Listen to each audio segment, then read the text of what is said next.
This programme contains 4 classroom resource clips suitable for foundation and higher level diplomas, years 10 and 11.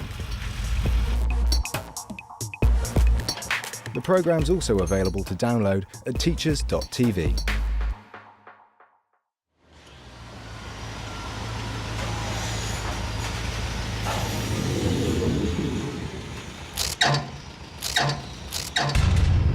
It won't go. Slight disaster of the morning. So we're all going to have to start pushing now. I think I've always had a general interest in the motor trade, and I just decided that if I really liked to work in the family business, which I do, that I needed to actually be qualified to do it, and the only way that I could think of doing that was to be able to fix a car and do the hands-on part as well. There's no real reason why a female can't do this job. As long as you have the right frame of mind and you're strong-willed and you know that this is what you want to do, there's no reason why you won't get there. Okay. See you again. Bye-bye. Bye. The most rewarding part of my job is that when a customer brings their car in and they have a problem, is actually being able to find it, solve it and give it back to them and they're happy with it. Right, top and bottom. Push and pull. Okay. Alright, sides. Hard round, that's it. Turn around. You get a great sense of job satisfaction from actually being able to fix something and make it work again. Okay, so we're all finished and the vehicle's ready to take back.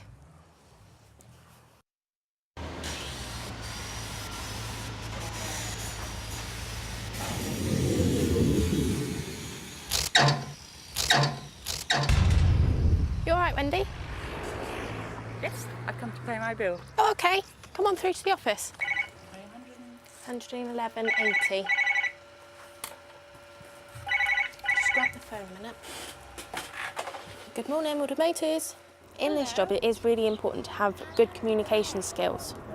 You need to be able to talk to people, whether it's answering the phone or speaking to a customer face to face. You also need to be able to communicate clearly, whether it's by speaking to somebody or writing information down. So those are yours, mustn't lose them. All right? Have a bit of thumbprint on them. Yeah. I deal with lots of different types of people, from very nice, happy people to some very grumpy ones. But you always need to be polite, and you know, at the end of the day, they're a customer. They're here to have their car repaired by you. That's your job. You come for the service? Yes, service and MOT, please. Okay. I've left the certificate just on the side. Lovely, brilliant. Okay, you need a lift back, don't you? I'd like a lift back, yes. Well, if you drive, then I'll jump in and bring the car back. Okay, super. Thank you. Thank you.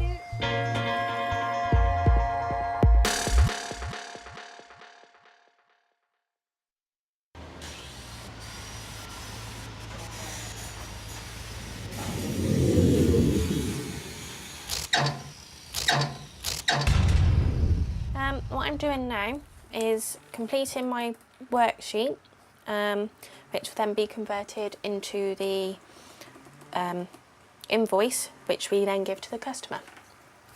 But I just need to put on here what I've used and how much it cost, and how long I took.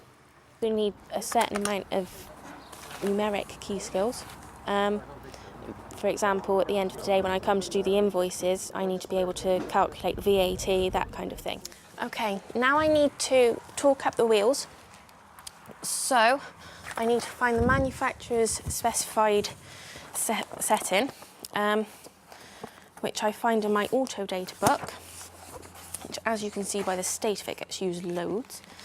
Now then, just here it tells me that the wheel nuts need to be torqued to 110 Newton meters.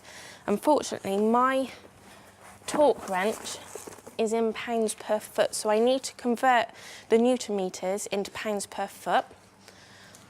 So, just need to do this quick calculation, which tells me that it needs to be roughly £80 per foot. So, can now set my torque wrench to 80 pounds per foot and tighten it up so that it can't move. And then we can tighten the wheels.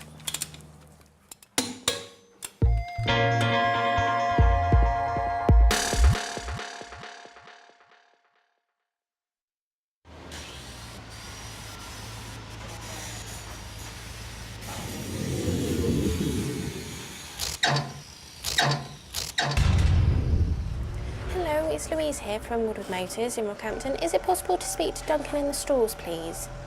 Hi, Duncan. I need to order a part for a 911.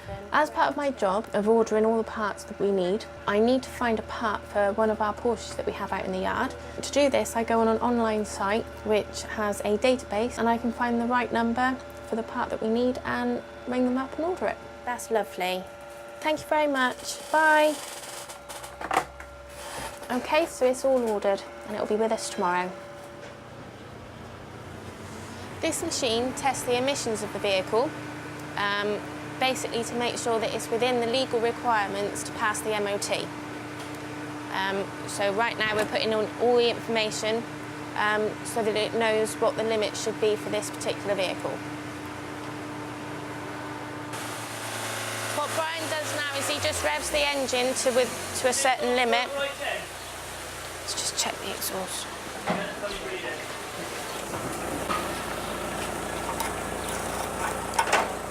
That's in as far as it'll go.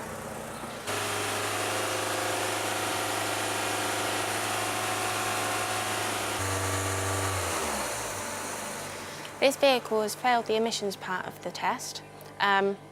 We know that there's air getting into the system, so we need to fix this problem before we can retest and pass the vehicle for its MOT.